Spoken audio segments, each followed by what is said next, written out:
I spoke to Subasa about a week and a half ago and, heard a bit about his trading success. He had joined our seven-figure funded club. He got funded $1 million with prop firms. And then, so when we were talking, I realized that this guy was really, really sharp and had a really interesting background from playing professional poker at a really high level, and he's just somebody that gets it. He's somebody that his brain works like a computer algorithm and can assess probabilities really intelligently and understands probabilities at a really, really high level. So it's directly translated into trading. He also worked as a money manager for friends and family, and now he also works as a mental performance coach, mostly to high level tennis and golf athletes. So we're gonna explore kind of all of that and then talk about his learnings along the way. This should be really, really interesting. I'm just gonna have a conversation with him. You guys are gonna have the opportunity to listen in. And if you have questions, you can of course write them there in the chat box as well. All right, so Subasa, let's get to it here. So first off, thanks so much for being here with us. I know it's late where you are at in Tokyo there. But talk to me kind of like when did you like get into this whole game of playing poker and trying to find an edge? And was it when you started in poker, or was it even before that? Or kind of walk me through when you first got into this world of, say, thinking in probabilities. I guess I liked games when I was growing up. Like maybe you guys know the Japanese version of chess. There's some kind, and there's a game called Go, which is a different board game. We played it very recreationally and never pursued it like seriously in any way. But I guess I like dabbling around in games and optimizing and being good at it, or trying to be good at it. I think I like the process. And at the age of like 17-ish, I saw on TV advertisement of a online poker school, which basically said poker was a game of skill and not a game of luck. That was their main sales pitch, and it turns out to be true. I was intrigued by that. I had zero interest in gambling. I still don't have any interests. So for me, poker is mostly a game of skill, and the volatility and gambling part is, I guess, the necessary evil. But if you didn't have that, people wouldn't bet on it and you couldn't make any money. So yeah, I guess I learned to live with it. Yeah, and as you probably know, poker has quite a luck side to it as well. And sure. Especially if you pursue it as a strategy game, at the beginning you get very frustrated that you have those, we call them bad beats in poker. I guess everybody is, regardless if you're skilled or not, regardless how you approach it as a professional or as a recreational. But if you try to approach it as a professional, thinking in the long term and trying to make money sustainably, you kind of have to deal with it at some point. And yeah, some people succeed, some people don't. And I guess nowadays my main job is to help people who get over that mental barrier. The technical side is one thing, but yeah, the mental barrier at the very top of every sport or every strategy game, it turns mental. So what, I mean, this is kind of interesting, right? Like, I mean, how many 17-year-old kids get an ad saying, be a professional poker player and make this a career? Is this when you were living in Japan at the time? This is when you had moved to Germany? Yeah, I was living in Germany. So I moved to Germany when I was 3. So, okay. Yeah, and at that time it was a German startup. So I think a lot of 17-year-old did saw the ad, but yeah, I don't know. There are quite few successful ones. So tell me more about this like journey in poker, right? Because it's like most people would think casino games, they're just, the house has the edge, right? And that is the case, right? With almost all games in the casino, right? So I'm assuming, saying that you had no interest in being a gambler, you probably had no interest in playing blackjack or playing craps or roulette or anything. I don't know, but tell me if I'm wrong. Yeah, that is the case, yeah. So at the beginning, I was very, very suspicious about being able to make sustainable money by playing a gambling game, which was, yeah, poker was a gambling game for me up to that point at least. But I was intrigued, gave it a shot, and they provided me with quote-unquote evidence. And yeah, poker is actually the only casino game you can make sustainable money because, like you said, all other games you play against the casino, and yeah, if that's the case, mathematically they make sure, and it's easy to make sure you lose over the long term. And in poker, you do the same by paying rake to the casino, but if you make more off the other players than lose to the casino, you can make a living. So yeah, that's the only reason poker can be profitable if you're good enough. Yeah, and so the whole like casino analogy is such a great analogy for traders as well, right? Because it's like on some games, right? Like if you play blackjack right, or if you play craps right, then you maybe have a 49% chance of winning. Is that right? You probably know the numbers better than I do. Not the yeah, but yeah, you can get close to break even. I think in blackjack is the least one where you have losses, but if you play it perfectly, that I do know. But yeah, Right. you can't win over the long term without promotions, and yeah. Right. This is an interesting like point to make, right? As it relates to trading, it's like you're not that far off, right? With blackjack or craps, if you play it right, I mean, 49% of the time you're really close. In the casino, right? They just have that tiny edge where it's like, okay, yeah, sure, tons of people are going to come into our casino and they're going to make money off of us, getting lucky, but they just know that, hey, if we let people continue to play, that's why we give them the special cards and the drinks and the massages and all that sort of stuff, then eventually they're going to get that edge on their favor, right? And they're going to ultimately win. And that's why casinos are as big as they are, right? Yep. Las Vegas is not built on winners.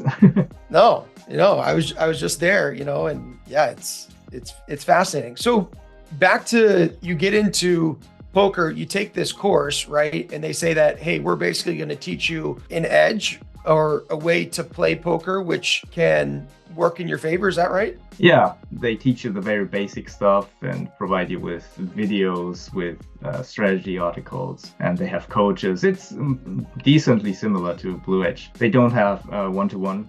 It's a Blue Edge doesn't have one-on-one coaches, but they don't have like coaches you get assigned to, but public coachings and yada yada yada. So basically, they provide you with content that allows you to gain an edge over the field. But which the most different thing between the prop farming thing and poker is, I guess, prop farming, the edge stays steady, or you don't have to keep developing your edge, or you keep up with the masses or the average. In poker, you kind of have to fear every day that you keep the edge. So having an edge yesterday doesn't mean you'll have an edge today. Yeah, that's, I think, a big difference, which makes prop farming way easier mentally than poker. Yeah. So this is kind of quite the journey that you went on to make a living playing poker, right? And so were you going into the casinos and playing, or were you playing online, or how did you do it? I mainly played online, but during the World Series, there's every year in the summer there's the World Series in Las Vegas, and during that time you you don't have to go, but people, non-professional, flock there, so you kind of have to go because it's the most profitable time during the year. So right. I spent way too much time in Vegas over the years.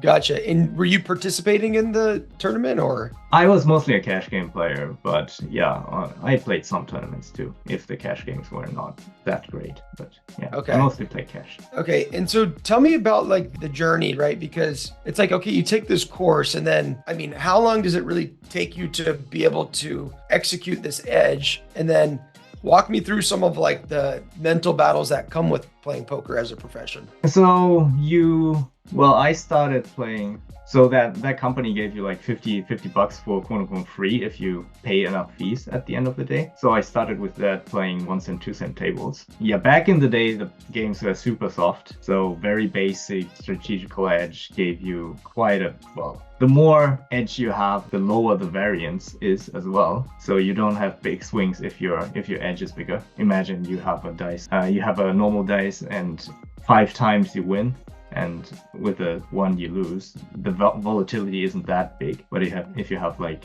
3 winners, 3 losers, you can have a lot of losers consequently. So yeah. What was your question again? Sorry. So I'm just all good. I'm just curious about like, so you learn this edge, and then how long does it take you to actually be able to like implement this edge? And then like, what did you see? Were you just, hey, you were a winner right away, or you were going through these long winning streaks, losing streaks? Like, I'm curious. So The very first year, I guess, I got quite lucky as well. Games were soft, I got lucky, and I was making a living, a quite decent living for well, not just for an 18-year-old, but yeah, I probably made more than I would have quitting college or graduating college, sorry. Yeah, I was quite cautious. I was not sure if that was just me being lucky or if that was sustainable, but so I continued with my college degree and got that, but at the end of the 3 years I was making even more. So well, I decided to turn professional. And after those 3 years, I had experienced quite a bit of downswings, we call them in poker, where you have like losing streaks and yeah, quite a lot of upswings as well. But yeah, these are like inevitable stretches, like close. Yeah, I think prop farmers do experience that as well. In poker, it's way worse. I can tell you that. Monetarily wise and like mentally, it's also very draining because you can't be sure to have an edge like with prop farming. But my real mental journey began when I was on the highest stakes available at the time, which I So started just for clarification, what does that mean? So you played for 3 years and you were making a pretty good living playing for 3 years. Yeah. And then you said you decided to go professional. What does that mean? That just meant I would have like 40 to 80 hours a week playing and studying poker, and that I wouldn't need to study anymore. So poker was pretty much your entire life. Yeah, I devoted my 20s to playing poker, I would say. Yeah. Yeah. Okay. Okay, cool. And so sorry to interrupt, but you said that, okay, you decided to go pro, you're going for 40 to 80 hours a week. Yeah, so the moving up in stakes went quite smoothly, I would say. And after a while I was playing, I don't know how familiar you are with like quote unquote stakes, we call them in poker, but yeah, the more money you bet, the better the players get because you can make way more money. That's a little bit different than in trading where it's almost equally difficult to make, let's say, $1,000 to $1 million if you have the capital. At least technically. Mentally, it might not be, but what you do is pretty similar, right? But in poker, yeah, moving up in stakes requires a lot of technical skill as well. The higher you get, the higher the requirements are. And basically what studying meant for me at that part of career was just getting better at poker. That would just lessen the swings, that will make you more money, at least expected value wise. So yeah, luckily I found myself playing the highest stakes online, which was 200, 400. I played pot limit Omaha, not no limit hold'em. Maybe, yeah, some people. So that's the small and big blinds is what you're referring to? Yeah. 200, 400? Okay, gotcha. Yeah. So I have daily, 100K swings were very usual for me. In a day? Yeah. You'd go up 100 or down 100 grand was like a normal variance. Yeah. If you play like, 200, 400 means you have 40K in front of you. Okay. So, and if you play PLO, you can lose like 10 stacks easily. Okay. That so pretty exciting swings or pretty frustrating, I can imagine. Yep. Exactly. And that's when I found out before that money I wouldn't say didn't matter to me, but getting better and playing the game the best way I can was more important to me always. And it didn't affect my game too much.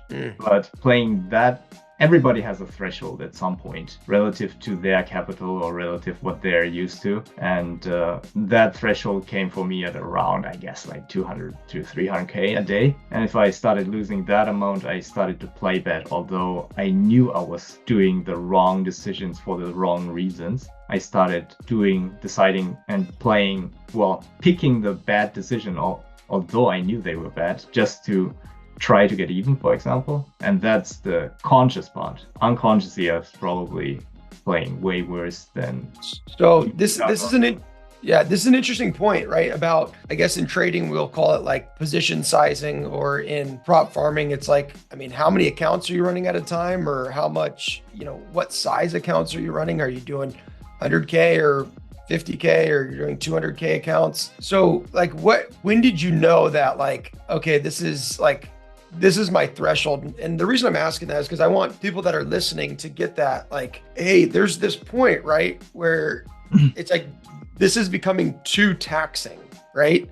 like emotionally, to continue and to like continue executing the edge or playing out the prop farming process, right? So for you, like, what was that signal? I think everybody knows when they're when they're above that threshold because they get super frustrated at least. And for me, it was very noticeable because I started basically spewing out money, knowing I was doing so and making bad decisions and yeah, basically burning money on fire, which is not a rational thing to do, right? But yeah, I mean, every poker play goes through that, so I'm not really ashamed of that. But it's not something I'm proud of. Yeah. So But did you ever get to this point where it's like at one point, say it was, I don't know, this size that like freaked you out, and then were you able to get past that and get to the point where, okay, now it's twice that, that is like my threshold? Did you notice? well, having a certain amount of capital always helps. If you're playing too big, that's always, for example, if you, let's do an analogy with prop farming. If you only have like 2K on your hands, and if you try to run like 200K accounts or even 5 without hedging, there is a real risk you'll go broke. And if there's a real risk you go broke, you can't. No mental fortitude will will help you. Will help you in that circumstance. So your decision to run the 200K accounts was a bad one, and your mental weakness or your emotional stress is not the core problem, let's say. But on the other hand, at some point you can have as big of a bankroll as you want. You can have 100 million, and $1 million swing shouldn't matter to you, but there are probably a lot of people who swings, who start playing bad, you lose $1 million.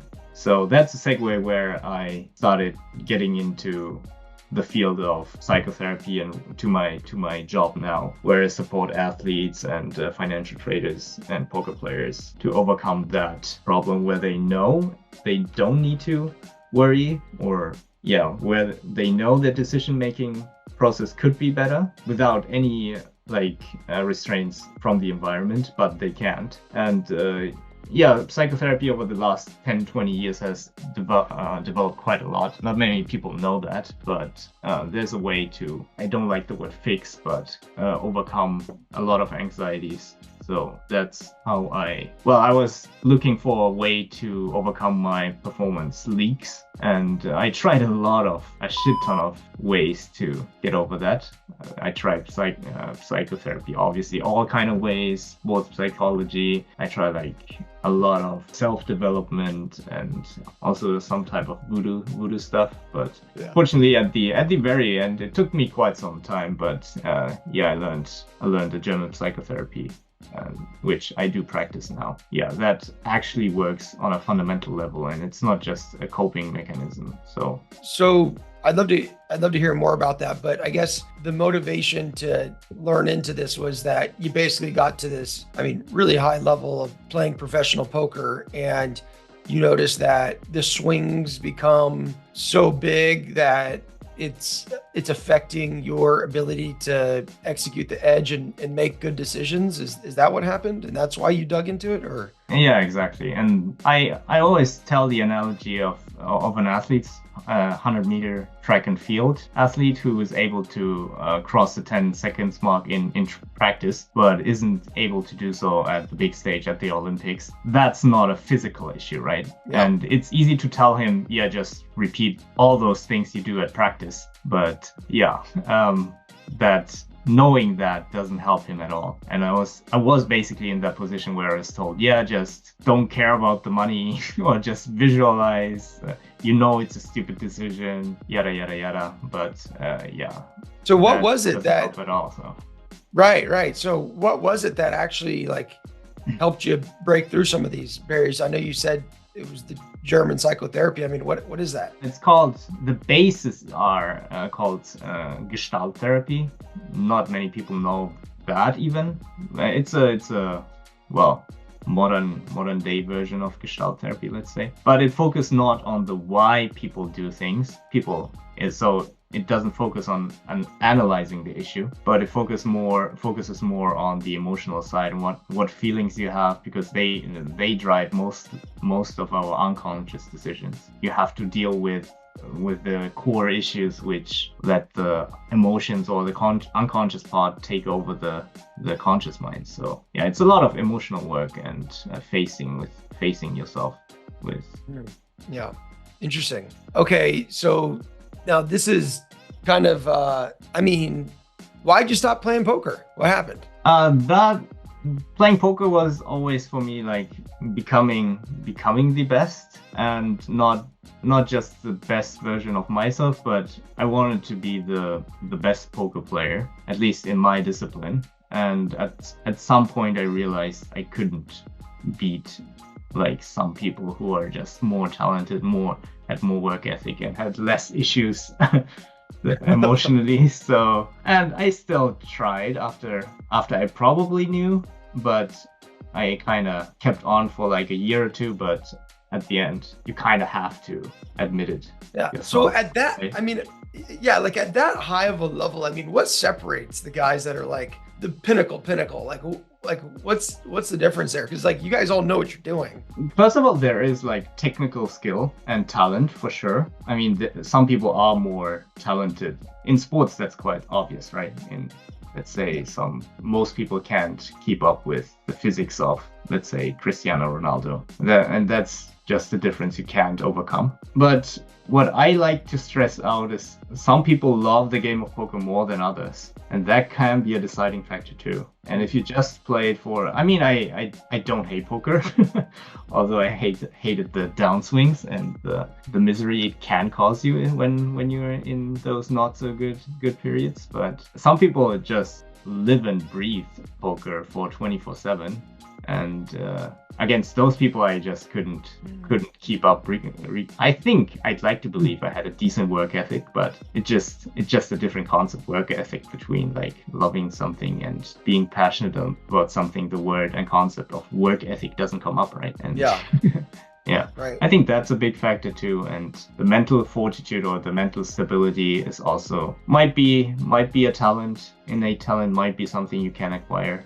I'd like to believe a lot you can acquire these days, but certainly not all at the very top as well. So yeah, a lot of combination of those things, I guess. And so in poker, like, to the average guy like myself that, has played very casually, right? You hear about like the bluff and the poker face. Like, is that like a real edge, like or is that just at the highest levels, it's just like not a thing? Or like, explain to me more like about that. Okay, the technical side. Well, of course, bluffing is part of the technical game. You have to bluff at some, let's say, frequency. Otherwise, like, people could just fold everything against you. Because, yeah, let's say if there were no blinds, you would just play aces, right? Yeah. Yeah, and similarly, if you just you could always just bet your best hand. And if you never bluff, people would just fold.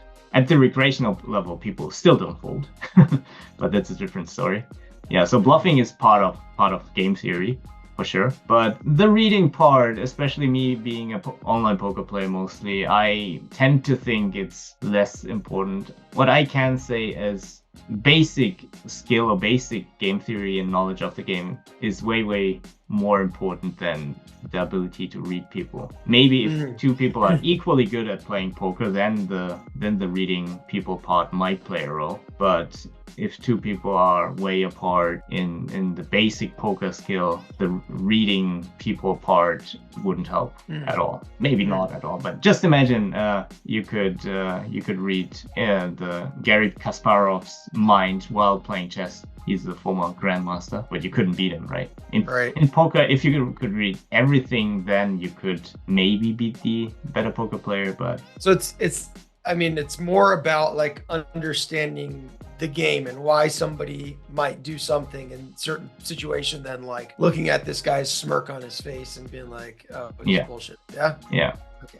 Yeah, movies like Casino Royale probably gave off a different impression, but yeah, the reality is it's a strategy game, like chess, and yeah. So you got like to this extremely high level and just after a period of time, you're just like, I've kind of reached my max, and there's guys that just eat, sleep, breathe poker that, look, I'm probably not going to be able to touch because that's just a Yeah. whole different level, right? And so do you just kind of stop altogether one day and you're like, okay, I'm going to do something else, or what? Yeah, it was basically like that. So I Yeah. lost interest quite rapidly, and I still loved teaching, so I kept teaching poker, and yeah, I play some hands to keep up with what's going on, but yeah, I never really went back as a professional poker player. And Okay. after quitting, I went to travel the world for a year, which turned out to be 3.5 years. Yeah, Nice. which was yeah quite a lot of fun. And then I moved to Japan. You had mentioned when we spoke earlier that you did some sort of money management, at least for like friends or family members. Was this, they were like, I don't know, funding your poker, or was that always self-funded, or what were you doing with the money management stuff? Maybe there's a misunderstanding here. I think I would never call myself a money manager. I have a lot of clients at Wall Street who are yeah real Oh, money managers. uh-huh. But yeah, I do mid to long-term trading as well. I wouldn't call myself a professional. I am in the positive, but sample size is so low.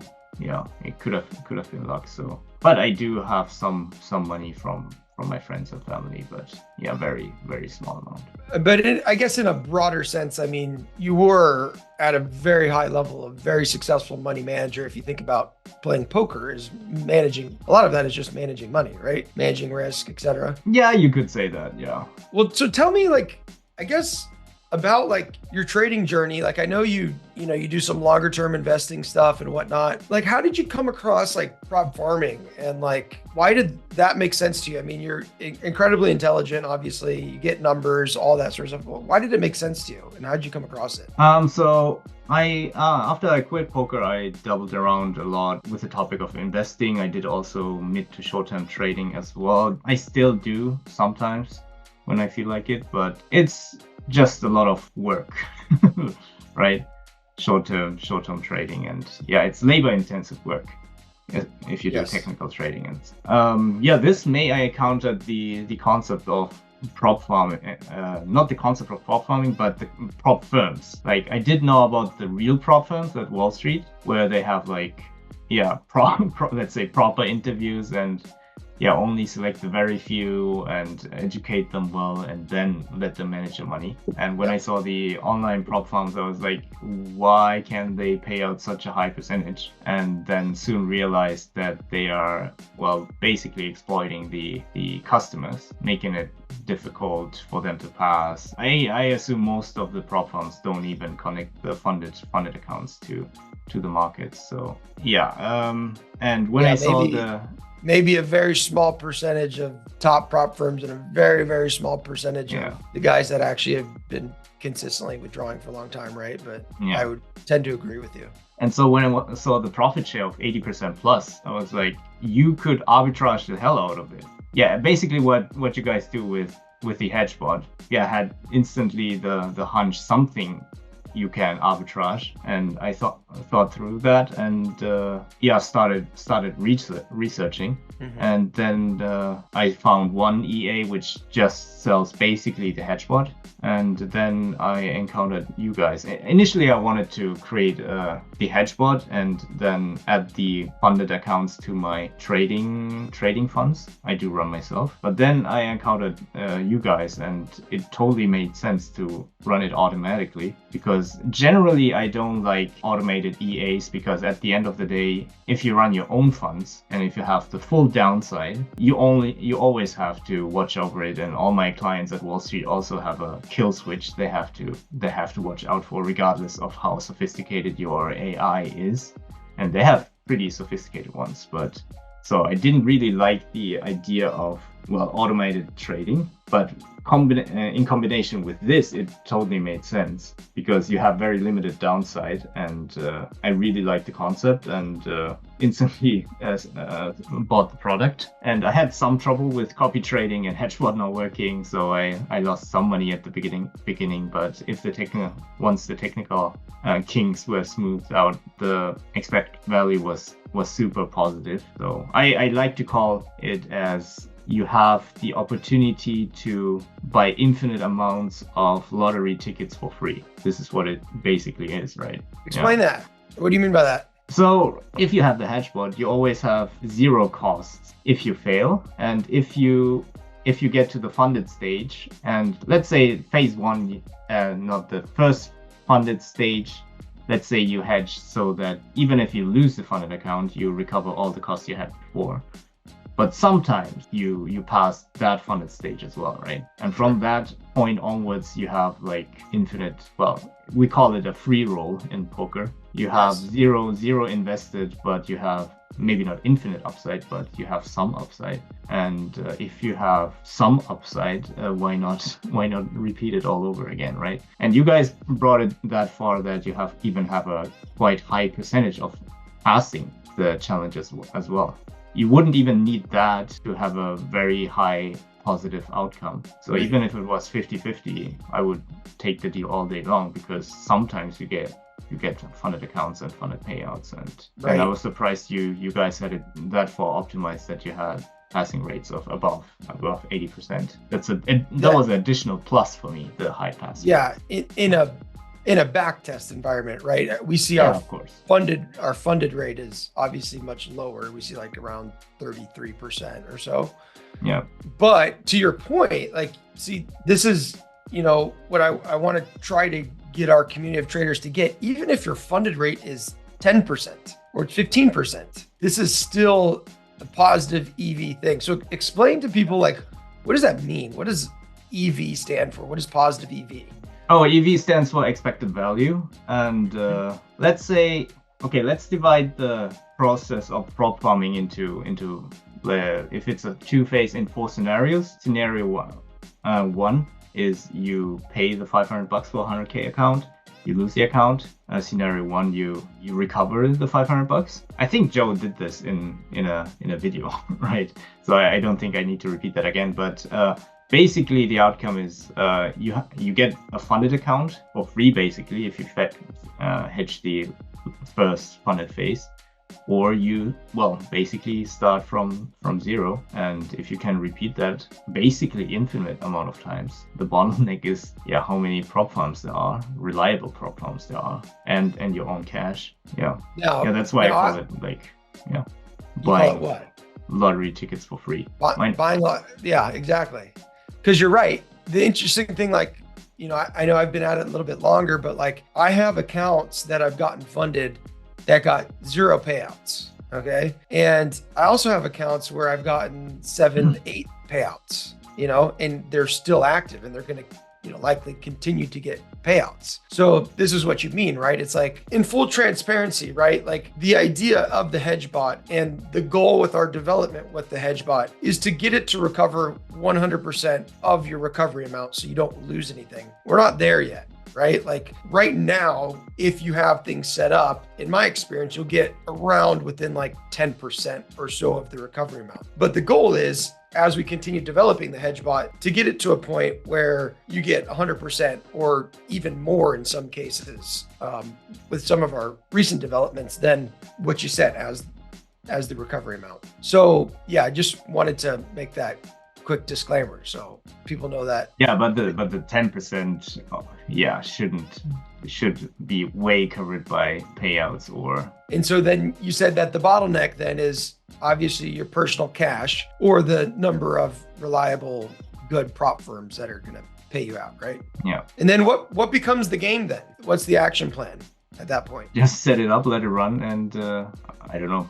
You can pray if you want, but you don't even you don't even need to do that, right? Yeah, that's right, and that's an interesting thing. So like, I don't know, like I'm just curious because you probably were friends with a lot of poker guys, and all this sort of stuff, and read everything. Was there guys that actually believed in like the woo woo ness of like, I don't know, like attracting a good day, or like putting out good energy and having good energy come back, or like, I or do they mean, have certain superstitions, or were people just like, no, like this is just numbers, this is just math, just execute. most of the top players are very rational, and you have to be very logical to become a good poker player. So most of the guys are super smart and super rational. So most people don't believe in that kind of superstitions. But to my surprise, that's a personal opinion. Some smart people still maybe not believe in it, but still like to do it. Yeah, I think is my impression. They know it doesn't make real sense, but yeah, if that makes them feel better and makes them stay calmer at the table, that is definitely a positive thing for them. So.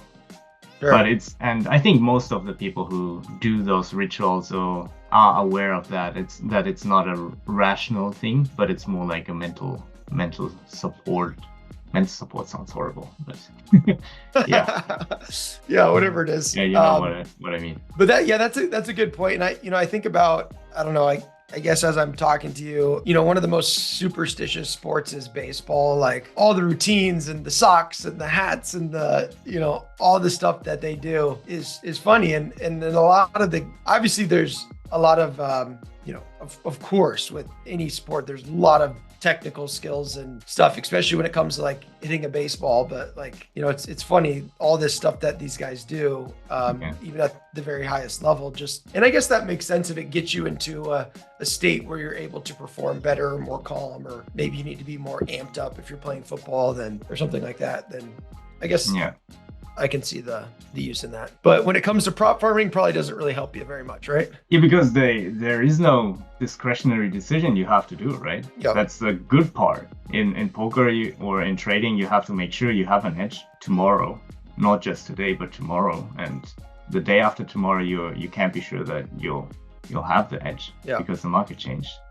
But the Titan pass rate can drop, but as long as the constellation of prop farms and hedging is still available, the edge doesn't evaporate. So for a poker player who is used to swings and used to dealing with worrying with your own edges, the mental stress of prop farming is almost close to zero. So it's easier for me but I also understand as a mental coach that people struggle with that. Yeah, no, it's funny hearing you say that, and then also reading through our chat on Discord and seeing, how people freak out, or, how hard it can be to lose, right? And you say that prop farming is really almost like there's almost no emotion in it for you. Yeah, and I don't want to say it should be like that, but if you want to make the most money, it should be like that, right? So decision making happens before the markets move at prop farming. So it's only, I think, about risk management. If you take on too much risk relative to your own capital, that's the only bad decision you can do. And after that, you can just let it run, and whatever happens, happens. Yeah. I guess I had never really thought about it. And by the way, if you guys are listening live with us, thanks for being here. If you guys have questions that you want to ask, we'll kind of start transitioning that way. I've got a few more. You can definitely start throwing your questions in the chat and we'll start getting to those. But, I never really thought about this. I guess I see it now with your poker experience where you'd go up $100,000, down $100,000 in a day. But with prop farming, it's like, sure, you could lose. Technically, you could lose 10 challenges in a row, right? But that's not even losing, really, right? Maybe you lose a small percentage when, the hedge bot doesn't recover the full thing or whatever. Yeah. But you're right. Like the downward swing it shouldn't be it's like your downward swing is very shallow, but your upward potential is quite high, right? Yeah, if you had to compare that, like you would need to compare the price of the account times 10%, which let's say we average 100K accounts, $50 versus the average payout times frequency, right? So that will, if you aim for 2% of 100K account, you are 2K. Well, you're comparing at the most conservative scenario, like 1,500 versus $50 or something like that. So Right. and that's not taking account you can have multiple payouts, yada yada yada. So Sure. One of the things that I'm starting to just like calculate, I guess, from like my marketing and sales brain is like we calculate like the average order value or the lifetime value of a customer, right? And so I'm thinking about like what is the average value of a funded account over time, and it should just start to grow over time in theory, at least from my experience. And I have quite a bit of data now at this point. Like I've received a lot of payouts on my funded accounts. I'll hit basically the 2% target a little over 80% of the time, which is, I think, what you would say is a positive EV thing, right? okay. Well, it depends on the downside, but if we don't have any, yeah, then any amount is positive. Yeah, if our downside is say $50 on a job, okay, right? Yeah, then it's so what's your plan like with prop farming and your plans like moving forward? Well, do I have any plans? Well, run as many accounts as possible. Maybe shorten the time to set it up. So the one-click installer would help a lot. But other than that, I'd like to play around with strategies a lot when I started with the community. But at the end of the day, that doesn't impact the earnings too much, right? So that was just a thing. I call it more of a hobby, I guess. I might still do it because I like dabbling around and optimizing stuff like that. I'm definitely excited to play around with the futures product, which I haven't gotten to yet. Yeah. But yeah, golds, just repeating the process, which I know is profitable. And what's the I guess what's the goal for you? Like, is there like a certain monetary amount that you're looking to achieve, or a certain amount of funded accounts, or what do you see? Not really. I would just maximize. Well, at some point the bottleneck should be the number of trustworthy prop firms, right? Sure. So I think, yeah, I'll max everything out until I believe there are any more trustworthy prop firms, I guess. Yeah. Yeah. Well, so that's one of the bottlenecks, and then the other bottleneck is obviously your time, right? Like. Yeah, but for that, I think I can hire somebody if I really wanted to. Yeah. Yeah. Which you guys are developing the one-click installer. Yeah. Yeah, I guess we shouldn't have probably called it that. We probably should have called it like, I don't know, installer. The installer app or something like that, because I'm probably overblowing people's expectations that it's just one click and it's all done, which is definitely a mistake on my end. Yeah, but it should cut down the number of clicks significantly. So I'll put it that way. But on that same note, and for everybody that's listening, I actually, I ran into the same bottleneck recently myself, which was my time. And I could manage like 7 or 8 accounts, challenges going at a time, plus my funded accounts. And so that kind of like set me at like this cap of money that I could make, which I figured was going to be around like somewhere between $10,000 and $15,000 per month with prop farming. And so I realized that that was my cap, because I'm also developing this product, and we've got a lot of employees that we're managing and all this sort of stuff. So I have to spend my time at the day job here. So I did exactly what Tsubasa is saying. I went out there and I hired what I call a virtual prop farmer. He's a guy that's super technical, has a lot of experience working with EAs from the Philippines. He's very cheap. He works on my accounts for 2 hours a day, pay him $8 an hour. He's stoked about it. And now I don't spend any time. Well, I spend like 5 minutes checking his daily report of what's going on with the accounts. But now we've been able to grow from when I was able to do 7 to now we're at like 13. And the goal is to get to like 20 accounts running at a time. And so, by the way, would you guys be curious or interested? I could do it next Wednesday, where I basically just do a masterclass. It'll be like an hour or 90 minutes. I'll give you the exact websites that I hired these guys from, the exact job template, so you don't have to write a job description, the exact training manual for training the people, the offer letter, the tracking templates, all of that sort of stuff. Would you guys be interested in doing that? 777 in the chat box. You guys would be interested in me doing that. This isn't for everybody, but for those of you guys that time is like a constraint, I could do this. Okay. So I'll put this together and we'll do it next Wednesday. And it's quite an easy process, but I'll just give you everything that I've developed. And so that way you can just rip it and do it yourself. Cool. Anyways. Okay. So I guess we'll do that. People seem to be interested in that. So what else, Subasa? Is there? I know we're wrapping up kind of here on time. Is there anything that you feel like is important from your years as a assessor and probabilities and managing risk that people should know that are trading or prop farming that you think is valuable?